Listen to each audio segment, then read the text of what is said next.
The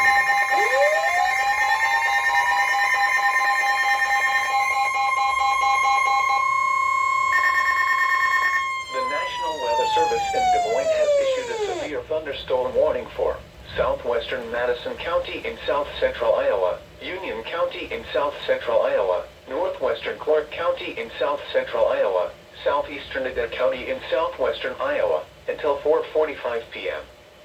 At 3:59 p.m., a severe thunderstorm was located near RESP, or 6 miles southeast of Creston, moving northeast at 45 miles per hour. Hazard, 60 miles per hour wind gusts and $half size hail. This is a radar-indicated threat. The following impacts are expected. Hail damage to vehicles is expected.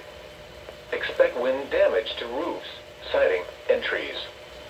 Locations impacted include Creston, Afton, Murray, Lorimer, Maxburg, RESP, Shannon City, Thayer, Creston Municipal Airport, and Murray Roadside Rest Area. This includes Interstate 35 between mile markers 39 and 41. For your protection, move to an interior room on the lowest floor of a building. A tornado watch remains in effect until 9 p.m. for south-central and southwestern Iowa. Repeating, a severe thunderstorm warning has been issued until 4:45 p.m. for the following counties.